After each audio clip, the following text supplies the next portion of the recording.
All right, everybody, welcome to the webinar Ocean Acidification and Marine Carbon Dioxide Removal, here hosted by the OA Alliance. We're very happy to have you here with us this morning, this afternoon, this evening, or whenever this finds you. And we'll go ahead and get started. We've got a little bit of an intro and a little intro video before we get to our panel, our main presentation and our panel discussion. And so we're very excited to have you today for the next 75 minutes. Edie, I'm just going to be looking at you, my co-captain here with the OA Alliance. Please do feel free to navigate participants and panelists in the chat as you see fit. I am not able to see what's going on, so feel encouraged to take ownership of control as questions are being asked or needs are arising. So I'll just quickly start off by saying hello. My name is Jessie, the director of the International Alliance to Combat Ocean Acidification. And for those of you that are not familiar with the OA Alliance, we are an organization that empowers governments and organizations from across the globe to increase ambition for climate action and transform response to climate and ocean change. Our membership now includes over 145 entities, including 20 national governments, 12 US states, along a number of affiliate members like science networks, NGOs, and seafood growers. The Alliance, as we understand it, or as we're clocking it, is the only government-led initiative in the world outlining specific needs for effective management and policy response to ocean acidification. And importantly, we focus on ocean acidification because it is a politically unaccounted for consequence of carbon emissions on our ocean, and addressing it is central to climate action, marine governance, and equity. And specifically in our work at the Alliance, we help governments integrate ocean acidification efforts across mainstream policy agendas, which requires taking inventory, outlining science needs, and making recommendations to align investments. So that's just a little bit about us. Sorry, I guess I should have shown us there. There we are. Feel free to go to our website, oaalliance.org. We can drop it in the chat, and you will find much more about our work and how we work with governments, particularly to develop these OA action plans, including international and domestic policy responses to ocean acidification. So I'll go ahead and frame today's discussion just to begin by saying that halting the ongoing release of anthropogenic CO2 and other greenhouse gas emissions is the first and most important action needed to combat climate change and ocean acidification. And increasingly, as the field of mCDR, or marine carbon dioxide removal, science and research has been gaining attention, governments are being asked to consider mCDR removal as part of broader climate change or CDR agendas, or sometimes as a direct response to ocean acidification. So to support government members of the Alliance who are navigating this nexus, the Alliance will be releasing materials to help them understand the links between mCDR and ocean acidification, particularly the state of the science, as well as how particular actions might achieve specific desired goals.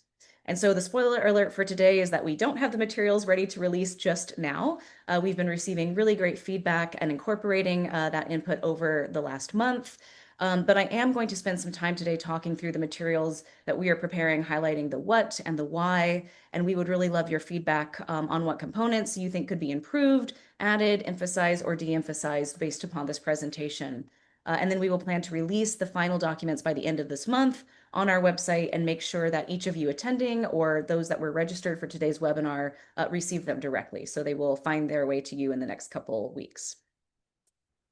So without further ado, just wanted to dive into the agenda so you've got a sense of what to expect. We will begin with a quick video overview of mCDR and ocean acidification by Dr. Sarah Cooley. Dr. Cooley is the previous director of NOAA's Ocean Acidification Program and past chair of the Interagency Coordination on U.S. Government Ocean Acidification Research and Monitoring. Sarah is the author of these materials, so we'll talk through that in a moment after the video presentation.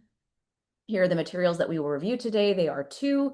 One is called A Decision Maker's Introduction to Marine Carbon Dioxide Removal Approaches as Related to Ocean Acidification, and then exploring links between ocean acidification and ocean alkalinity.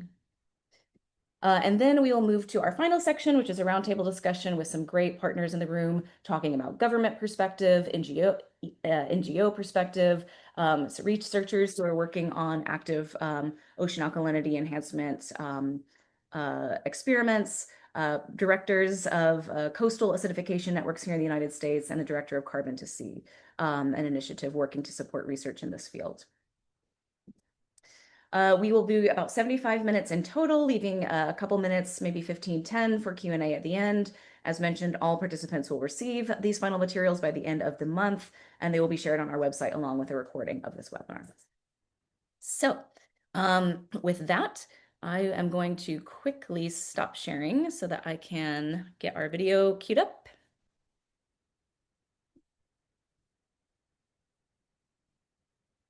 Great. Share again, and we will hear from Dr. Cooley.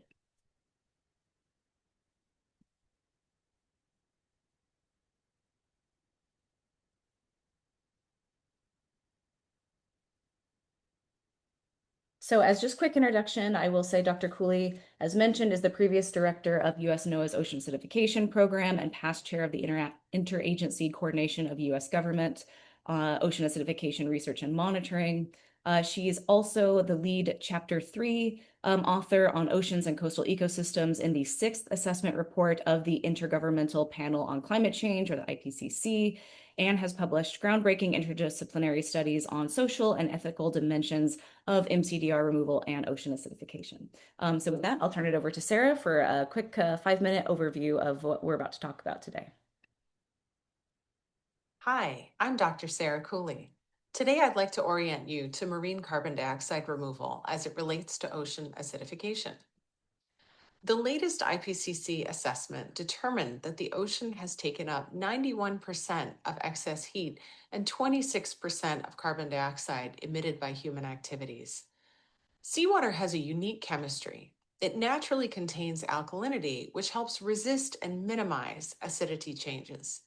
Even so, as carbon dioxide dissolves in seawater, it has increased the water's acidity. This effect, called ocean acidification, has been detected worldwide and definitively linked to the rate of increase of atmospheric carbon dioxide. Ocean acidification decreases the growth and survival of many marine life forms, and it can worsen other stressors. Greenhouse gas reduction policies and action as of November 2024 place the world on track to warm 2.7 degrees by 2100, smashing the Paris Agreement goal of 1.5 degrees. This will drop average global ocean pH 0.1 to 0.4 units lower than today. This increases the likelihood of lost marine harvests and profoundly different marine ecosystems that provide fewer benefits to people. For example, just 10% of warm water coral reefs may remain by 2100 if they can't adapt to warmer and more acidified conditions. We have to reduce carbon emissions to protect the ocean. Limiting warming to 1.5 degrees or reaching net zero goals all require large-scale permanent carbon dioxide removal, or CDR, of 100 to 1,000 gigatons of atmospheric carbon dioxide within this century. Remember, a gigaton is a billion tons. Currently, carbon dioxide removal is removing slightly more than 2 gigatons of carbon dioxide each year. We would need 50 to 500 times this amount of CDR to make the targets in the previous slide. The gray bar in the plot shows land use change and forestry, or LULUCF activities, which are now removing about 2 gigatons. Other CDR methods being developed, the yellow and brown bars shown here, remove 1.3 million tons, or 0.0013 gigatons of carbon dioxide per year. Marine-based methods fit in the thin black line labeled Other Novel CDR. Marine CDR seeks to help mitigate climate change by increasing the ocean's uptake of atmospheric CO2 without causing additional ocean acidification. These approaches are still in research development and demonstration stages. For all types of marine CDR, the goal is to create conditions in the upper ocean that invite additional atmospheric carbon dioxide into the ocean. Methods that capture and remove carbon dioxide from the upper ocean, which are circled in orange, use photosynthesis to capture dissolved carbon dioxide into plant material. Direct ocean capture in blue uses chemical reactions to collect carbon dioxide as gas or in carbonates. To advance climate goals, the carbon dioxide containing products must be collected and stored somewhere else for centuries to millennia, and the upper ocean must stay exposed to the atmosphere until it absorbs the additional carbon dioxide. Ocean alkalinity enhancement, or OAE, alters ocean chemistry to take up and retain more atmospheric carbon dioxide in seawater.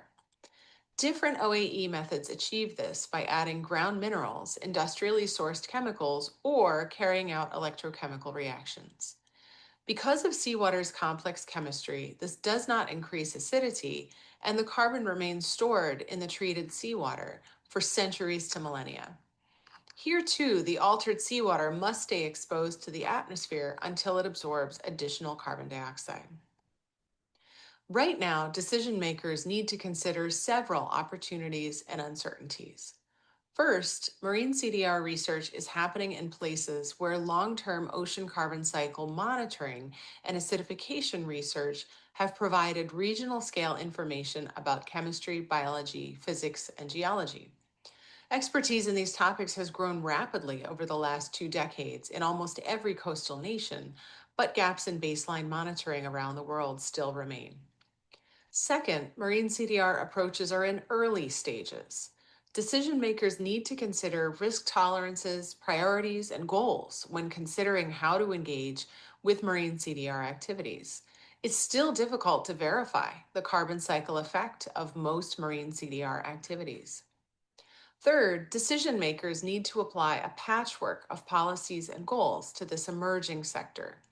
Recall, for perspective, that even 20 years into ocean acidification work, there are no international and only some domestic policies that apply to it. From climate goals to worker health and safety, there are many policy and regulatory decisions to make about marine CDR, and many of them at local governance scales. Fourth, decision-making roles and responsibilities are not clear-cut. Marine CDR approaches seek to provide national to international scale benefits via localized activities. Decision makers need to work across jurisdictional scales to align responsibilities, needs, and goals.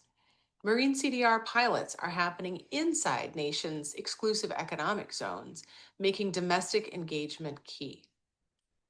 Thank you for your attention. I hope you have a great panel discussion.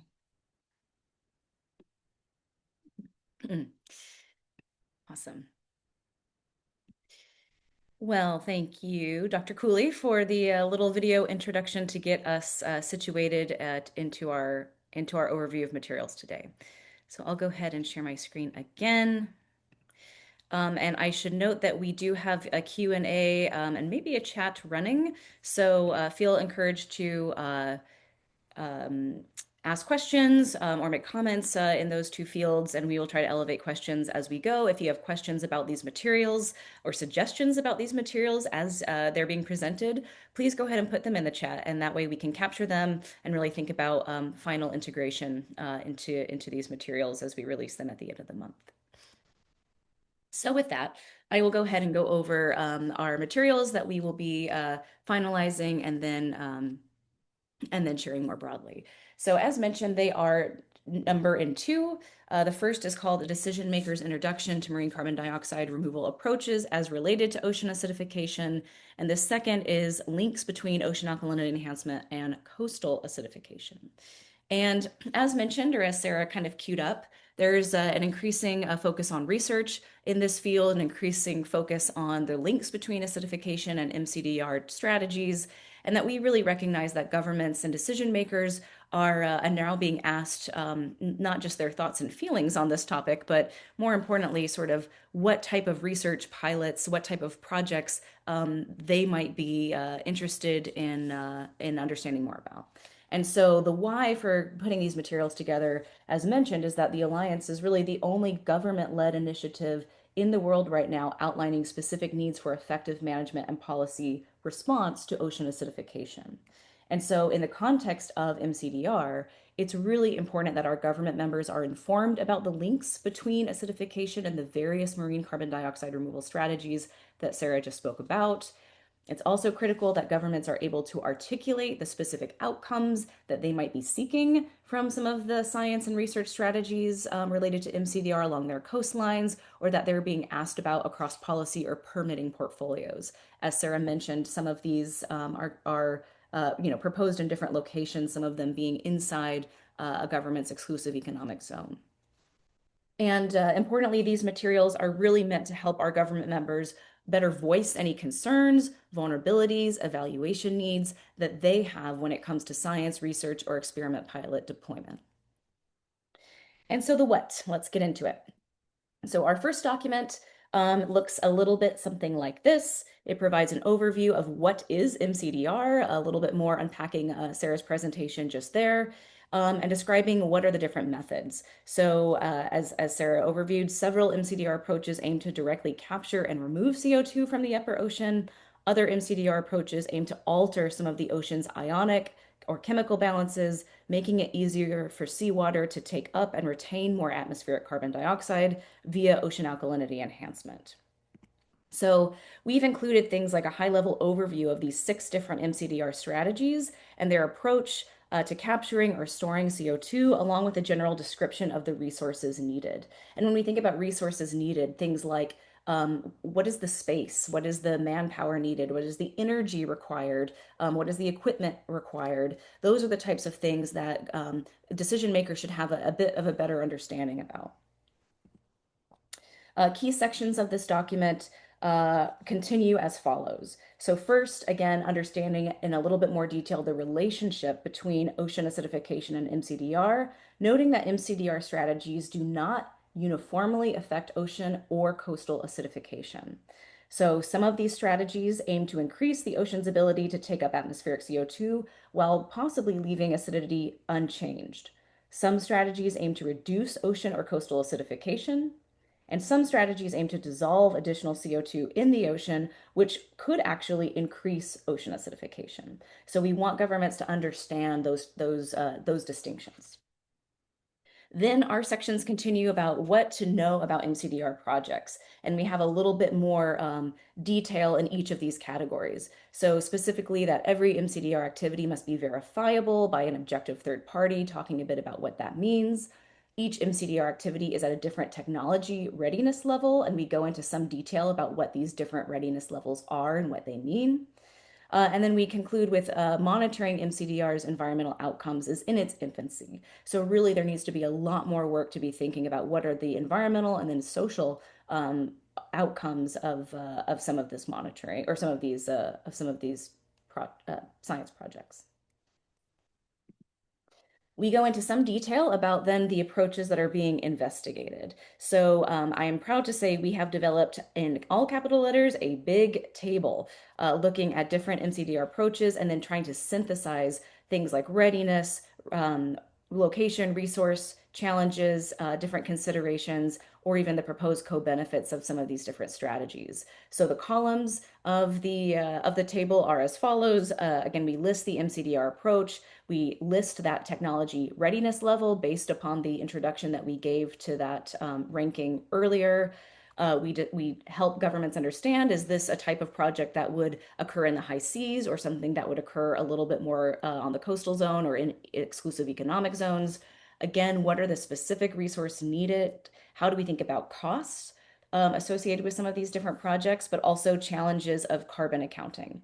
Some are maybe easier to account for some of the carbon storage and uptake, some might be much harder. So helping them understand that.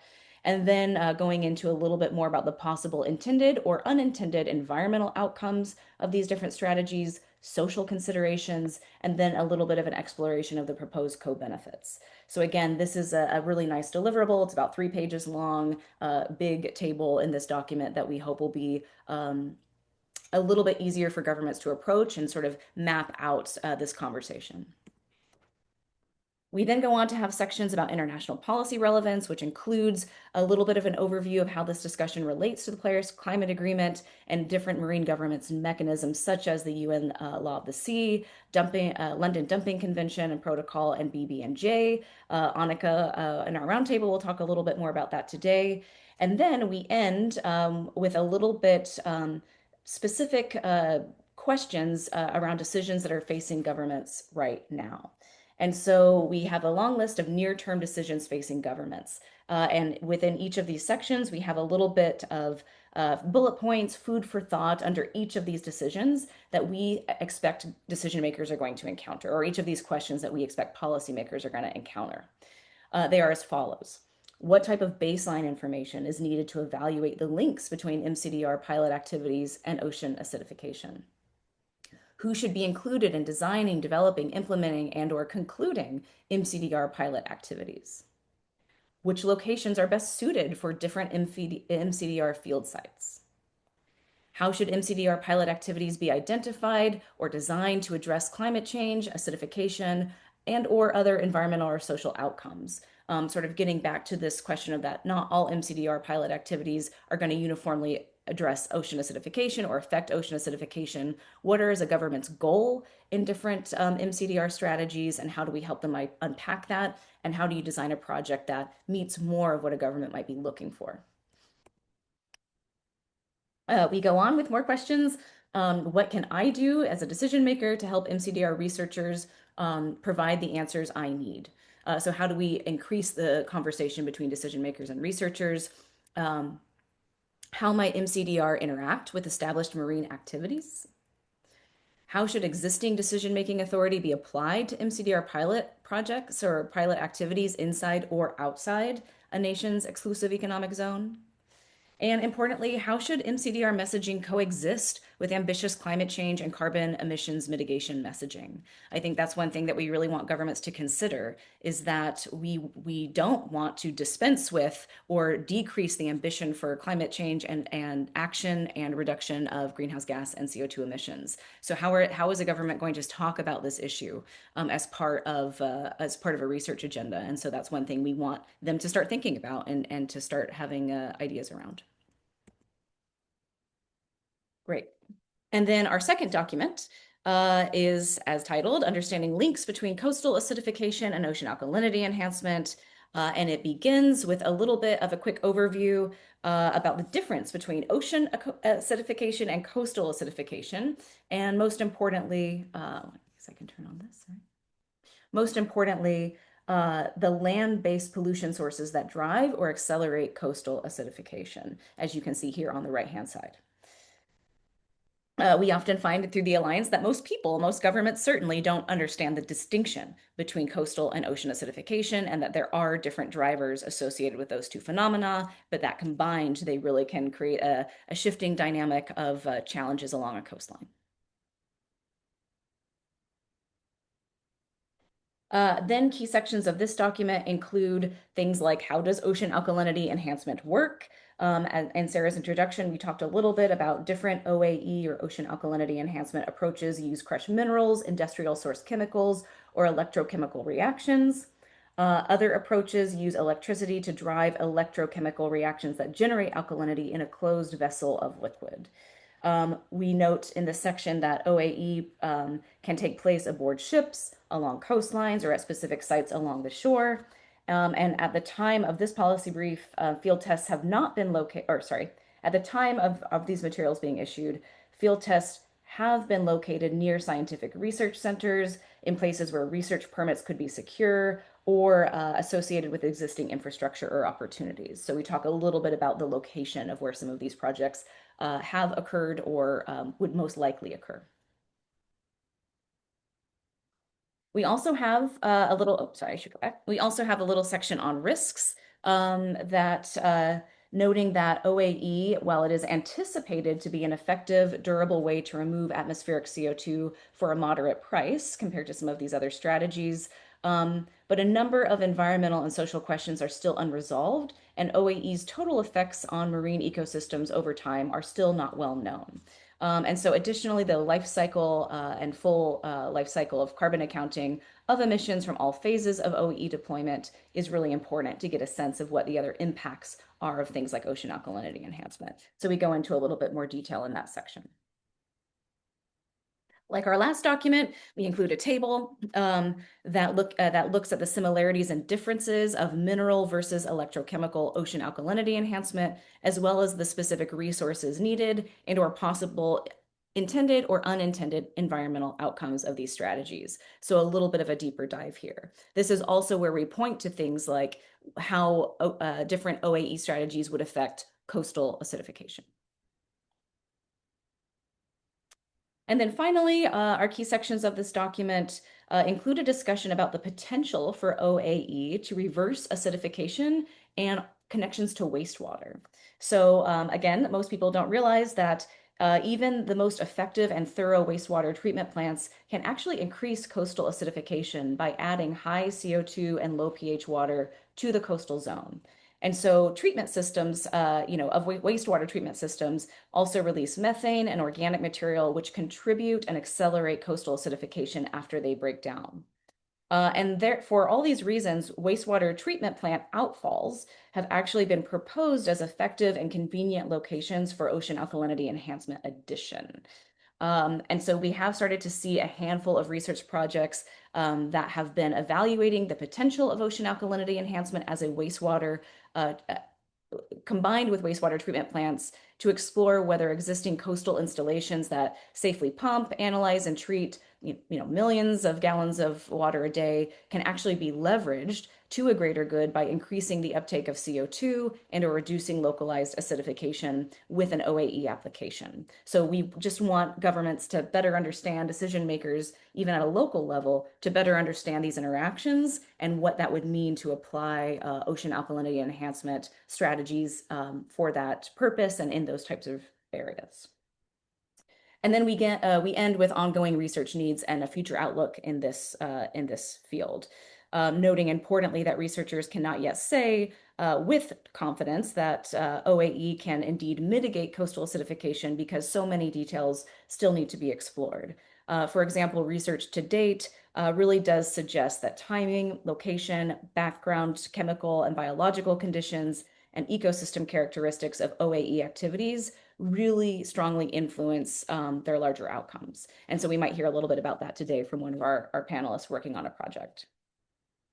So those are sort of the quick high-level overview of the types of documents we're going to release and the components in them. How to use them. This is really important. We do want our members and partners to use these materials when they are released, and very importantly, make sure that they understand that these materials are offered as a primer for our government members so they can be informed, again, about the links between ocean acidification and various mCDR strategies. They seek to address decision makers' questions about non-technical aspects of mCDR. We're trying to get that right level. I'd say the longest document is about 18 pages long. The alkalinity enhancement documents maybe about 7 pages long. They are about middle grade technical reading. My theory is that if I can read the sentence and understand it as a non-scientist, then it's okay and good to go. But they do dive into the details of these interactions because of course, you need to understand these interactions in order to understand their deeper their deeper use and meaning. So again, we're really trying to make sure that this is fit for decision-making questions. We are honoring community priorities, equitably including communities, setting collective goals, and identifying synergies and trade-offs. Those are all things that we know governments have in mind, and we want to help them think through mCDR in those contexts. And then importantly, these are not endorsements. That's an important thing that for our members to know. They're not endorsements of any specific mCDR strategy, nor are they recommendations for any specific mCDR science or research pilots or projects that governments or private sector might advance. They are meant to speak only to the science and research experiments taking shape in the field currently. And very importantly, they don't represent the views of government or non-government members that have joined the Alliance. Again, these were commissioned by the Alliance, by Dr. Cooley, for these purposes that we've been talking about. So that is the lightning round overview of where we are with these documents. And we've been getting some really good feedback, like I said, over the last month. We hope that they are fitting the mark and adding something valuable to the conversation that is ongoing around larger mCDR, but most specifically the links between ocean and coastal acidification. So with that, I will stop sharing and I will welcome our roundtable participants. I think we're right on time to have about a 30-minute discussion to dive a little bit more deeply into some of the themes and topics discussed in our materials. So panelists, please show yourselves.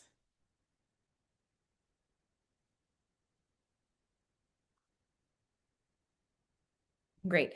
And as always, and Edie, I'll go ahead and put you as a non-video participant. Excellent. Um, Great. So go ahead and put questions or comments in the chat. Again, as you have questions or ideas about these materials, please go ahead and add them there. We will log them and try to capture in our final iteration. But now I'm really happy to turn it over to an awesome set of partners. And I will begin with Dr. Annika Frosch, who is a research fellow at the Shipping and Ocean Research Group of the Bartlett School of Environment, Energy, and Resources at the University College London. So Annika, you work with governments on the issue of ocean acidification. You're also starting to track the international landscape associated with OA and mCDR. Firstly, just to get a sense of the OA space, can you tell us what are the key conventions that OA is accounted for or governed by to date? Sorry, that OA is accounted for or mCDR is accounted for? Ocean acidification. Oh, ocean acidification. Well, this is a very difficult question. First of all, thank you for having me in this roundtable discussion. In terms of ocean acidification, it doesn't neatly fit into any treaty, for example. So we don't really have any like one instrument that is actually addressing ocean acidification. And so there's a variety of instruments we can look towards. The main instrument that is being discussed is like the climate change regime, so including the UNFCCC and the Paris Agreement. And there's a lot of discussion whether classification should be discussed under this. Obviously, we're looking there first because it deals with climate change and, of course, greenhouse gases. And the number one reason for ocean acidification is anthropogenic emissions, but specifically from CO2. So not all greenhouse gases, but CO2 specifically. So um, this is why we would kind of place ocean acidification under the UNFCCC, but it doesn't neatly fit under it because it doesn't completely, it can't completely address ocean acidification. People also look into the United Nations Convention of the Law of the Sea, of course, especially now that we have an implementing agreement that is called the BBNJ agreement, which deals with kind of areas beyond national jurisdiction, so the high seas, and that is actually the first agreement that is mentioning ocean acidification and having us consider ocean acidification as the only international instrument where it is being mentioned. But it doesn't give us clear indications as to what we should do about it. It does talk about environmental impact assessments. So that could be something relevant, especially when actions are being taken within those spaces. So ocean acidification could be considered within those in the future. But I hope we will learn more because there will be a COP also for the BBNJ in the future. And so I hope this is a space where we can learn more and see how that develops and how ocean acidification kind of fits under it. There's many, many more instruments that we could talk about now where ocean acidification could fit, but not quite. So there's a lot of room for including it and incorporating it in many different spaces, also including under a lot of the International Maritime Organization's instruments, for example. But I'm not going to go into too much detail because, yeah, we could talk about this forever, unfortunately. And we do. I look forward to more conversations about it. No, I mean, I think all to say, a great overview. We've often said that ocean acidification is sort of an orphan in the international governance space, really. And so we've really been, there've been, decades of sort of thinking about how is ocean acidification governed? What are the responsibilities for global mitigation and global adaptation and local adaptation? And through the Alliance and with support from you as part of that work, kind of trying to navigate how we help governments think about this, elevate it, and then of course address it domestically.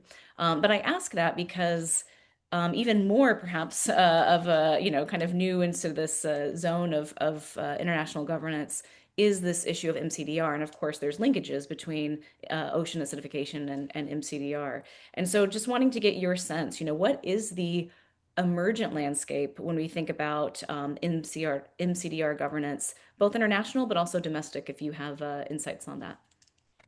Yeah, so in terms of landscape, I would say, first of all, mCDR, in my opinion, is mentioned more and more. So both during when you attend international conferences, so for example at UNOC or COPs, we can see there's increasing interest in mCDR. And we also, as you've already mentioned, that we experience this working with the World Alliance, for example, with the governments. And I think it's because there's a really rapid and increasing like research field in mCDR, and so also private actors are really approaching governance more and more, which is why they actually have to deal with this issue. And I think there's a different readiness of different governments that are engaged in this field. And I think the readiness is because of different reasons. So some of them have obviously doubts about whether it's going to work or not. Others just don't have the technical or scientific knowledge. So they can't really engage in this space because they're lacking this sort of knowledge. But there also is different readiness of like permitting processes, for example. So we don't really know who is ready to actually accept, for example, research activities within their maritime spaces. Um, but I think in terms of governance landscape and how for mCDR and how it's developing, of course, there's movement at the LCLP, so the London Convention and London Protocol, where this is mostly the international space where the law and governance around mCDR is being discussed. And of course, again, we could mention there's an interesting overlap here with the ocean acidification question is the BBNJ is going to be a new space where I think it's going to be interesting to look because, of course, as Sarah Cooley has already mentioned in the video, mCDR could happen in the EZ or in the areas of no jurisdiction, so in the high seas. So we could expect mCDR also fit within the BBNJ to some extent. Great. Thanks, Annika. And yeah, it's been quite interesting to see some of the different pilot projects, and obviously they're a little bit closer to home, probably than international, but very important to be, I think lively conversations now about what is the governance structure that is appropriate and effective for thinking about some of these mCDR pilots in those different spaces. So thank you for that overview, and grateful for the work on shaping up this conversation. Um, Great. So now I'll turn it over to Dr. Amanda Carter, who's the Director of Climate Science at Ocean Conservancy, and really kind of dig in to a little bit more of the emergent perspectives working with a ENGO or environmental NGO community on this topic. So, Amanda, just in your experience, how has the discussion on mCDR changed over the last maybe 3 years or so in this particular community of actors that are focused on environment through an NGO lens?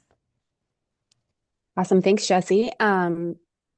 Great question. I do want to caveat this with the fact that I joined Ocean Conservancy in January of last year. So I can speak to the ENGO community from my awareness of the work that happened before then, but do just want to recognize that. So I think in terms of what has changed over the last 3 years, we've seen more things going in the water, more work being done, and it has led to some kind of increased urgency in the discussions among the ENGO community and others. In 2023, the ENGO community released a joint consensus statement with some members that signed on that you can find. Ocean Conservancy was part of that, as was the OA Alliance. There were a number of different precautionary guardrails that were called for in that I think actually haven't come to fruition in the last 3 years. Things like a widely enforceable code of conduct for research, even some things as simple as definitions for the various pathways, helping delineate between a field experiment, a pilot project, and commercial deployment.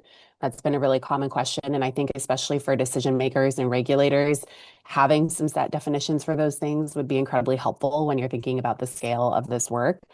And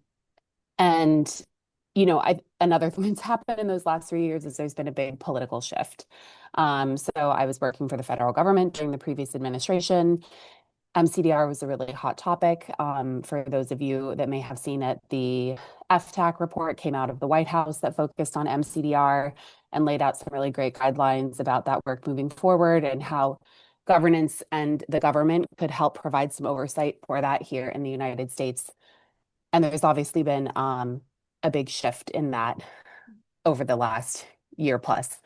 So I think that both things have accelerated in terms of in-water experiments happening to answer some of these questions that are still outstanding, while also seeing a bit of a pullback from some of the government oversight and then government funding that would typically come in after philanthropy has sort of catalyzed a new technology moving forward. And that's left some gaps in the oversight of the field as it's moving forward that I think I don't want to speak for the entire ENGO community, but I know for a number of us, is really a large concern. That's great. Thanks, Amanda. And I think maybe I'll just kind of put this in one question, just back to you. You talked a little bit about some of the primary concerns being raised by the or environmental NGO community. Things like precautionary principles, of course, a lot of safeguards, a lot of guidance on how to design research in a responsible, safe, equitable way. Um, I guess what I'd say is, you talked a little bit about some statements being released. How is that being elevated? How is that being synthesized and elevated to a larger community? And also, why is it important, in your perspective, that to engage on this topic? Ocean Conservancy working on kind of these types of issues. Why is that important from a conservation perspective? Yeah, definitely. Great question. I guess I'd say in terms of the original document, that came out 3 years ago. Some members of the NGO community are working on updating some new recommendations that are really focused on both the things that were very important in the 2023 one that haven't actually been implemented, and then some considerations for the fact that there are things moving forward in the water at this time. I think elevating that and just showing the sort of coalescing of a number of people around those principles and guardrails that are called for is really important. For Ocean Conservancy, obviously in the name, the first and foremost goal for us is really ocean conservation and the people and rights holders that rely on the ocean and coastal communities. So really ensuring that the research is done that is needed to answer a lot of those remaining questions is a really key priority for us. I guess, I should say we have not endorsed any mCDR pathway. It's really been something that we've been engaging on with a concern to make sure that the right people are involved, that the right science is being funded to help answer some of these remaining questions, and that some of those guardrails and, you know, precautionary everyone says precautionary principle, but I do sometimes wish we went more into that. Like, what really does that mean for this? But making sure that the right voices are included in the conversations and in the decision-making process. Great. Well, thank you, Amanda, and for Ocean Conservancy's leadership and shepherding some of those discussions as well.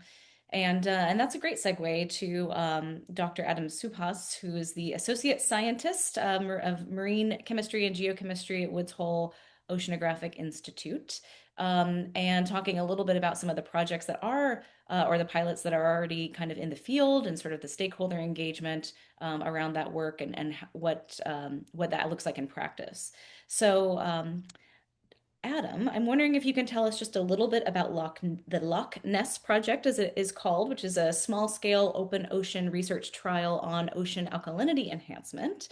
And as you tell us about that, can you let us know, was one of the express goals of the project to reduce ocean acidification? How does acidification fit into the project's design, and how have you thought about that?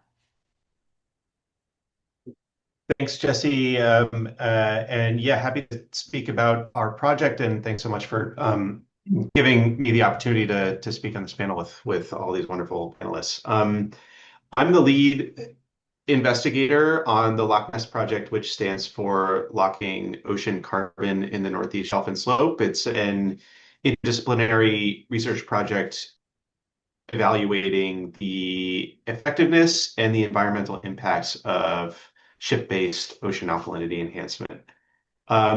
We conducted this small-scale, highly monitored trial this summer in August. Well, I guess it was last summer, 2025. And it lasted for just under a week. And we were really interested in evaluating how effective ocean alkalinity enhancement could be at taking up carbon dioxide from the atmosphere, what the impacts to the marine environment and marine life might be, and what technologies and approaches would be best suited to actually monitor for that effectiveness and those environmental impacts. We are, of course, a lot of the motivation for this work is around ocean acidification because the oceans are taking up 30% of all anthropogenic emissions. It's the one of the biggest carbon sinks on the surface of the planet. And of course, the reason that the ocean can do this is because it's alkaline, right? It has so much background alkalinity. Um, the question around what does the co-benefit of reducing ocean acidification look like for ocean alkalinity enhancement?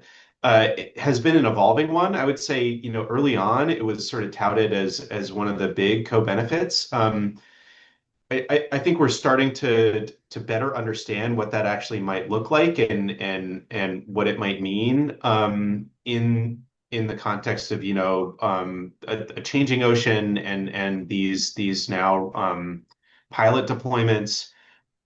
Ocean alkalinity enhancement could potentially mitigate acidification locally. So if you were considering coastal deployments like wastewater outfalls or desalination plants, et cetera, you might be able to expect some amount of sort of local acidification relief from the immediate deployment.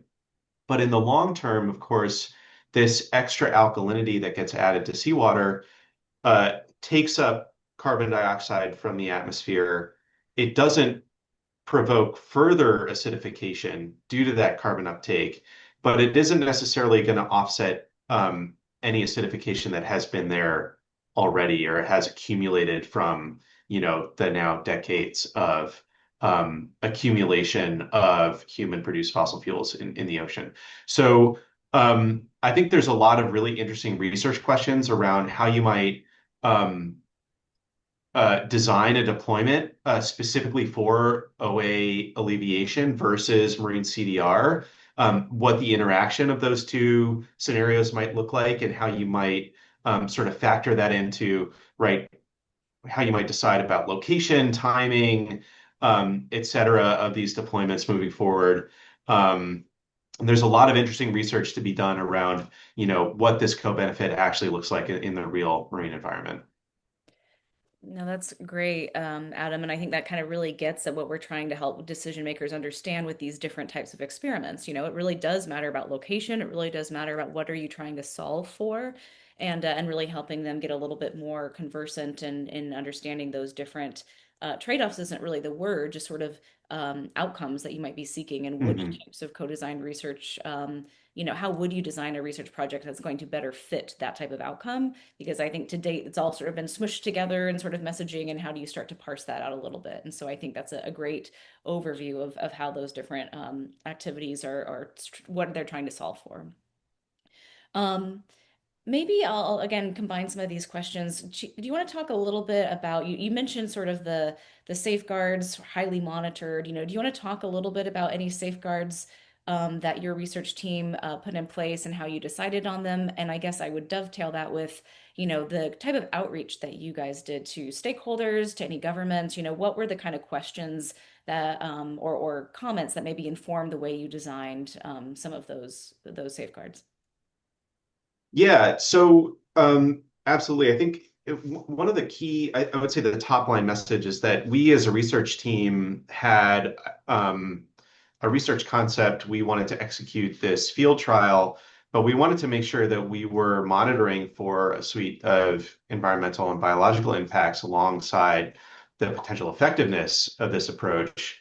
And throughout the permitting process, we sort of both took on and were given the opportunity to interact with a huge array of stakeholders, rights holders, and officials, both at the state and the federal level, around what this monitoring should look like and what we should actually monitor for. So we had very detailed conversations with EPA staff around what kinds of monitoring approaches were possible and what kinds of monitoring techniques and requirements would go into the actual official permit that we were issued for this work. We also took on a series of conversations and listening sessions with community members up and down the Northeast coast.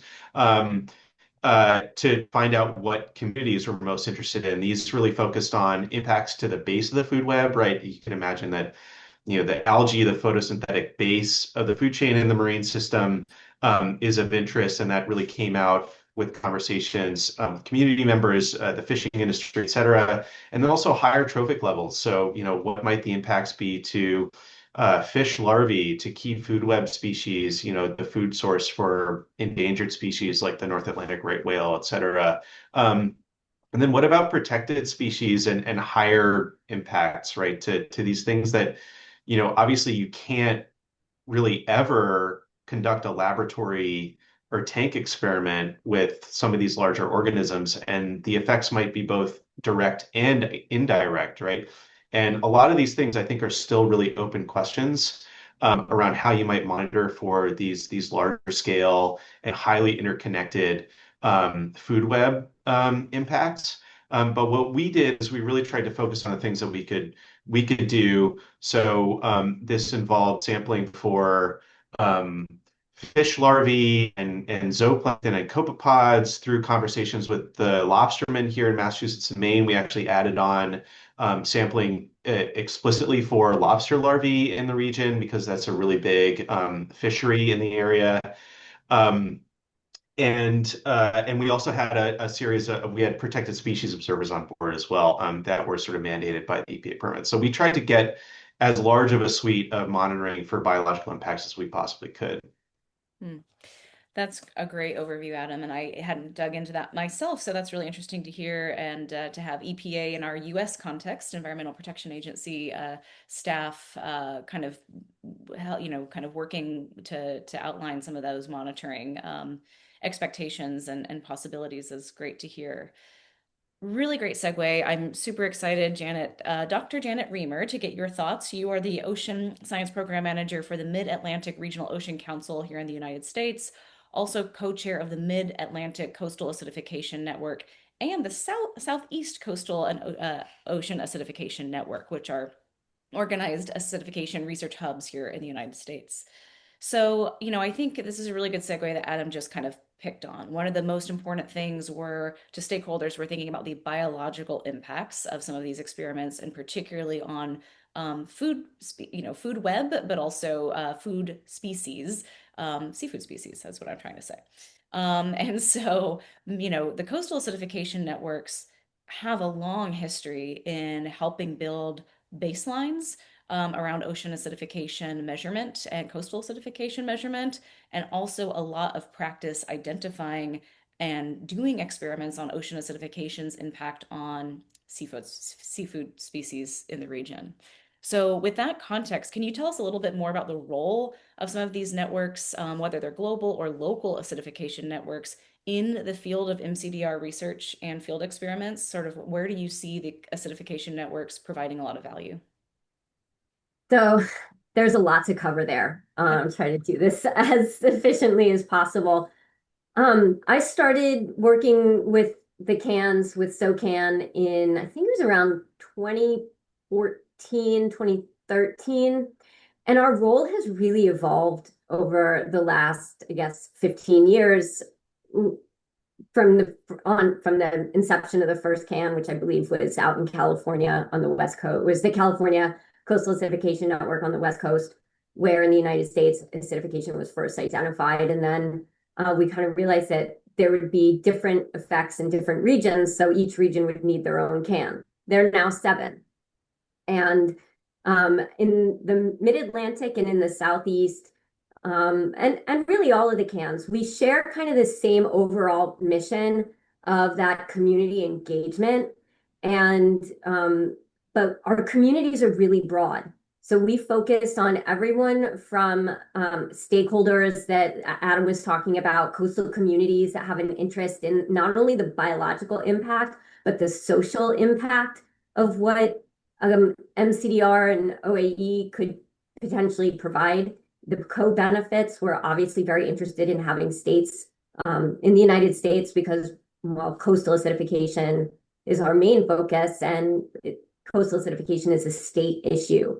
And that really kind of opens up a very different pathway for the cans to follow than other academic research or private industry research, because we get to talk to the states, we get to help the states decide and understand what their specific needs are. California and Delaware not going to have the same needs, because on one coast you're talking about upwelling and the centuries old carbon dioxide.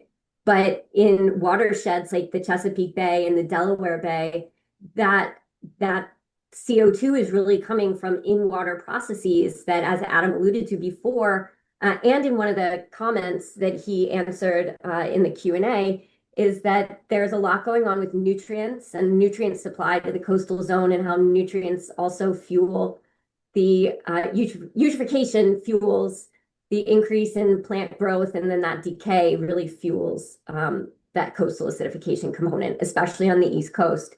So when we speak to our communities, we speak to a lot of different stakeholders, everyone from academics to state agencies to federal agencies. The CANs also engage in a lot of public outreach education, as well as K through 12 and university level education. So we do a lot of things, and it's very hard to kind of cover them all in just a few minutes. But there was another comment in the chat that I wanted to just kind of touch on a little bit, and I think I did bring it up a little bit before, is that these co-benefits and understanding what the social impact is, and also understanding what the social need is. And so by identifying that on a state-by-state basis, the CANs can really kind of step in and help states understand where they can have the most impact and what they need for their state and their ocean action plans. That's great, Janet. And just looking at the little chat right now, but I think that's there's a lot of work, and I think particularly in the United States, that the coastal acidification networks have done and really can provide to this conversation. And I think you in the Mid-Atlantic, have done a really great job kind of, following and tracking this conversation, and really making sure that the cans are right there at the table. Is there anything that you want to talk about or even discuss around how mCDR has been integrated into sort of MACAN or Marco program support for members and users of information, webinars, products, things on the horizon, anything that you think sort of MACAN or Marco will be involved in into the future? Well, I'll try to keep it brief because there are a lot of things. Marco, so the Mid-Atlantic Regional Council on the Ocean, is one of the 4 regional ocean partnerships in the United States. We take on a lot of different ocean issues, but acidification falls under our healthy ocean ecosystems, promotion of responsible ocean use. And I think we touch on it essentially in a couple of different work groups, MACAN being primary, but Marco also has another work group called the Coastal Carbon Collaborative, where we expand on mCDR and we focus as well, not only on mechanical and enhanced mCDR, but nature-based solutions, so that we can also involve understanding blue carbon, and also a term that I just recently learned, teal carbon. So everything from our freshwater in our estuaries all the way out to the our through the state waters. We're trying to understand where carbon is going, specifically organic carbon, accretion rates, carbon stocks, where potential places for mitigation and remediation and restoration could decrease coastal acidification. So again, there's that co-benefit of, where do our natural resources need to be restored? And that also impacts other ecosystem services. So it's not just acidification. So that's why Marco kind of focuses on cross work group. We have several different ones. probably at some point in the very near future going to also be addressing this through our energy and infrastructure work group, because at some point the infrastructure is going to be available and increase, and we want our states to be able to come to Marco and come to MACAN and say, hey, how can you help us implement this effectively and safely and responsibly?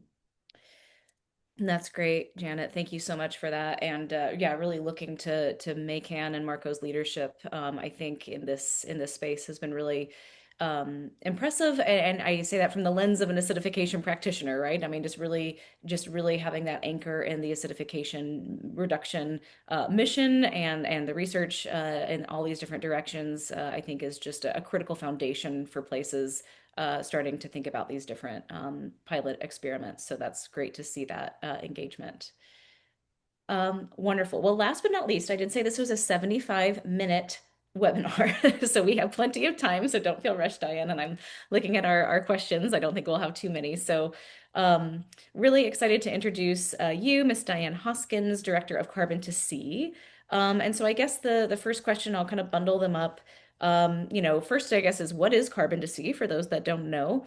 And what's been the role in supporting mCDR research? Are there any particular research priorities that you have? And I'll turn it over to you for that. Sure. Thanks, Jesse. I think you just tried to give me a promotion. Just to be clear, I'm the policy director at Carbon to Sea. But we are an independent nonprofit initiative that's really focused on evaluating ocean alkalinity enhancement.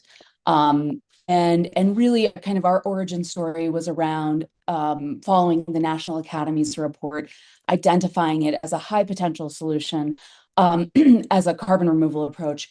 And so we're not a company, we don't sell carbon credits, and our role is really focused on funding and enabling scientific research so that decisions about OAE are grounded in science. And so my background is really at the intersection of climate policy and ocean conservation. Before joining Carbon to Sea, I led the US climate and energy team at Oceana, working to prevent the expansion of offshore oil and gas.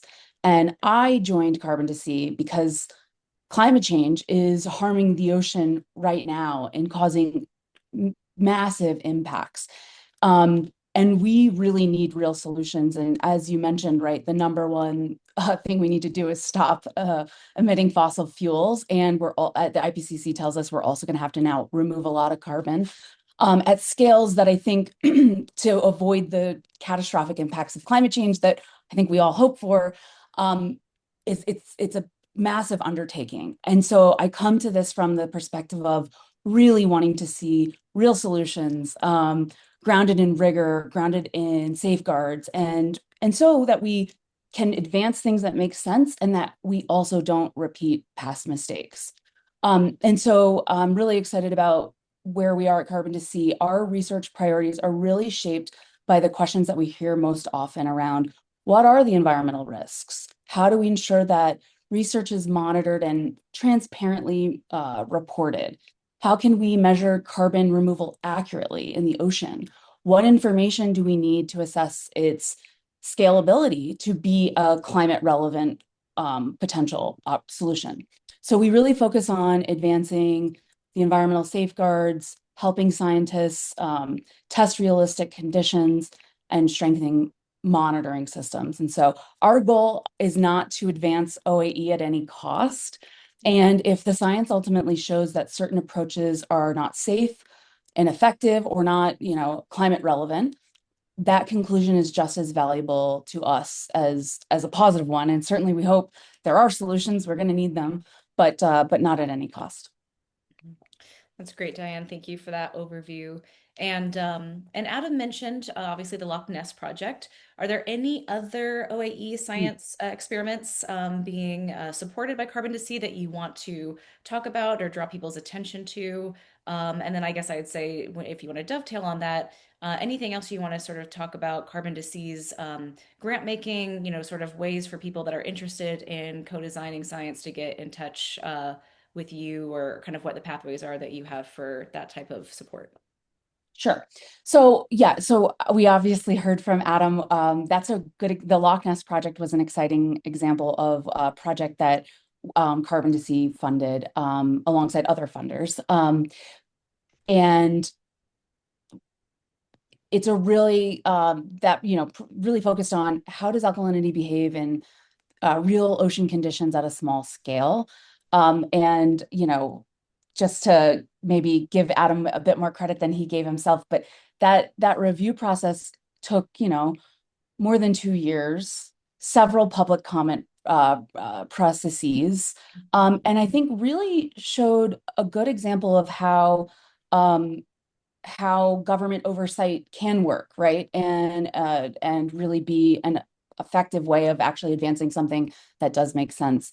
But his, that project, for example, really wasn't focused on removing large volumes of carbon dioxide as just like a matter of fact, right? It was really focused on answering the fundamental environmental safety questions and monitoring questions like what to measure, all these things. I know Adam is going to be sharing some results really soon. I know I'm excited for those. Hopefully at OSM, I'll get to hear more about what you're finding. I guess off the record, we're on the record, but Adam's I think finding pretty promising things from that work. So there's reasons to believe like that this can be done in safe, transparent ways, and I think that's really exciting, and that's exactly what we're trying to support. Another example would be the Ocean Alkaline Consortium that is based in Halifax, and so we funded researchers at Dalhousie, also other places, right, to study the environmental impacts, develop better tools, and assess the effectiveness. So I just highlight that the environmental impact monitoring framework that was out for public comment. Our team is digesting all of those comments, incorporating them, and going to be putting that out as a framework for practitioners and governments to take as an input and hopefully help align folks who are doing research. And then we're going to iterate it on an annual basis to improve it over time.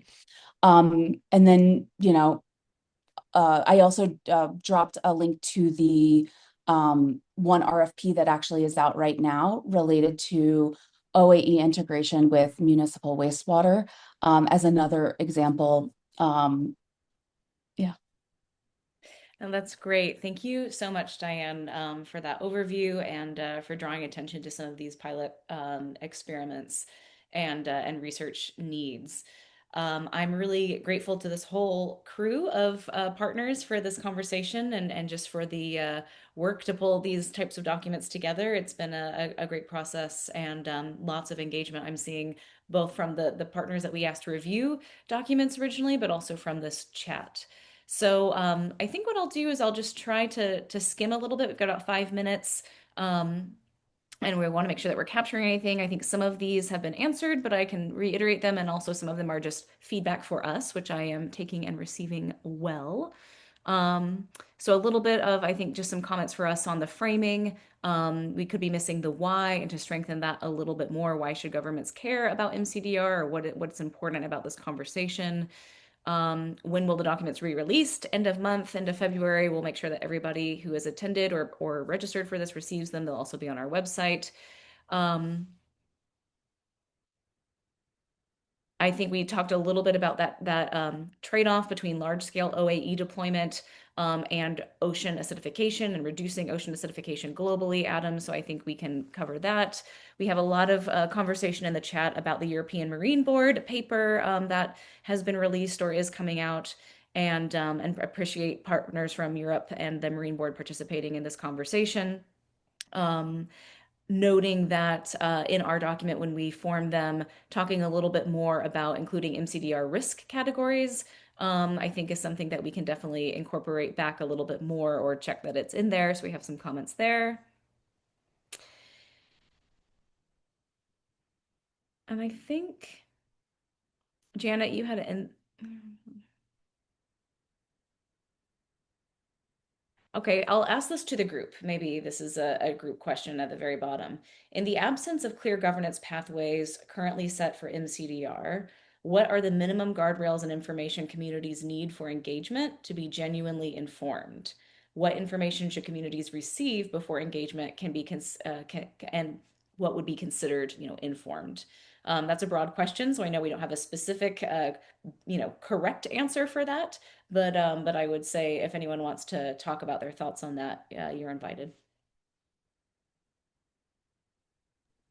I'll go for it. I think in the United States, we need to really address this at starting at an elementary school level. And I've seen that start to be done. My daughter, when she was in seventh grade, had a short little section on acidification. Again, in high school, in ninth grade, I think it was in earth science.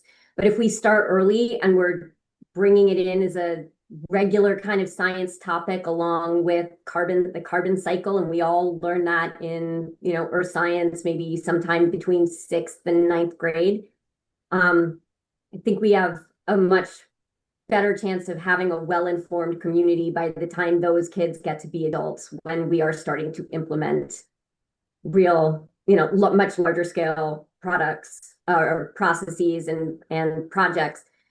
So one of the things that MACAN is about to release is a high school curriculum of 8 or 9 different modules that teachers can pick from and work into any number of biology, chemistry, or science, and some different advanced placement classes. So we'll be talking more about that, but I really think that education from a young age and formal education in our schools is really going to kind of kickstart for the next generation. Thanks. Maybe I'll add on to Janet too, if that's okay.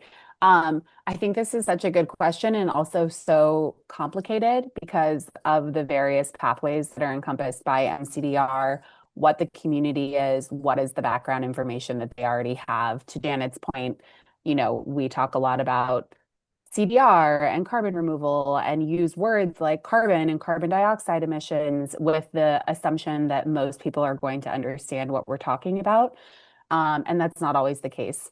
So I think some of these things are part of what the, sort of broad community call for a really implementable code of conduct might help with, because that'll lay down some of those minimum requirements and community engagement requirements. But I don't have the perfect answer to this question, but I just really want to acknowledge how like critical that is, and how complicated that is to figure out as well. Particularly, I think in terms of like minimum information shared, I really think that this is one of the things that the networks like the CANs can be so helpful with is, not only sharing information with communities, but really ensuring that they actually are playing a role in the decision-making and development process. It shouldn't just be a one-way street of giving them flyers and information and then calling that done for your community engagement. And I know Adam talks a lot about the back and forth that they went through as they worked on their project as well. So no perfect answer, but acknowledging how complicated that is and that it should be more than just information sharing as well. Maybe I'll briefly add, this is such a important question and topic, and getting it right and figuring it out. I truly believe governments have a really important role to play here, and can enforce via permit conditions. So if there are things we want to see happen in the world, the way to get it done is to get a government to require it, right? And so I think we're seeing, mCDR is not a monolith. There's all sorts of different things that make up as you outlined, Jesse. And so what's required, I think we really need to take it pathway by pathway, place by place, and to get the outcomes that I think we're all hoping for. Thanks, Diane. Maybe I can also jump in before Jesse maybe summarizes. First, I just wanted to clarify that, of course, it's kind of difficult to understand where, in terms of governance, mCDR falls, but there is, like, as of now, we can say within the London Convention, London Protocol dealing with dumping. I could have explained a bit more earlier, but I didn't want to overstretch my time. Um, mCDR does fall within that world, within that government space, and there's actually an amendment from 2013 that is on marine geoengineering at large, and it is dealing with mCDR as well, and it gives a different definition of what is marine geoengineering. It also says that it's generally forbidden except for a list of activities under which there's at the moment only fertilization. And even if your activities on that list, then only the research or legitimate research is allowed. And there are a lot of safeguards there in terms of what that means as well. But as another point in terms of community engagement, I think we tend to think about the global north a lot and permitting processes that might be in place when in the global north or that are quite common there, where kind of government is ready to set these in place already, but in the global south, that might not always be the case. I think that's one of the problems. And then I also want to point out that I think, especially thinking about the global south, I think also even the communities need to understand like the baseline data that is there, because at least for ocean acidification, 70% of the research that is being done is in the global north, especially Europe and North America. Though we don't actually know a lot about, for example, ocean acidification already in the global south, let alone how mCDR is going to affect that. So I think the community should be aware of how much data we have in a certain region before making a decision. And I think these things, in addition to what has been said before by Amanda, Diane, and Janet, should be clear, in my opinion. That's great, both. I appreciate all those answers. And that's a great segue to one more question that I will ask and answer that was in the chat. And it is from a colleague from Lagos. And sort of the question is, what are the opportunities for mCDR as a mitigation strategy in regions where OA is yet to be characterized? And I think that really starts to hit at this global regional inequity or definitely differences in carbonate chemistry measurement, and how do we characterize acidification? Well, it's measurement of carbonate chemistry in different directions. And so I do think that's where, kind of going back to the acidification networks, what we didn't really explore here is that we have US coastal acidification networks. There's also something called the Global Ocean Acidification Network, and there's 9 regional hubs around the world. And those are communities of practice working to highlight and those gaps and fill those gaps around monitoring and measurement. And I do think that's where on the mCDR research and monitoring side, meeting those conversations is really critical. And so I think that's a great question, and hopefully our paper, a little bit, some of our materials kind of get at that. What do you do if there's no baseline? Can mCDR experiments occur in places where there's no baseline? My answer to that is no, personally, but I think that's obviously how do we start to fill those gaps or find those areas that are most likely good places for pilot experiments. And I think that's what this community is working towards. So all to say, I really appreciate, and we're 5 minutes over time, super appreciate this conversation. We will work to capture questions and make sure that our final documents are released in a timely manner and that you all receive them.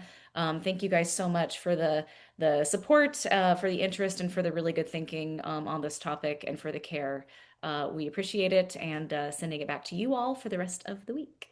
So happy afternoon or happy morning. Thank you, Jesse. Thanks, guys. Thank you. Thanks. Bye.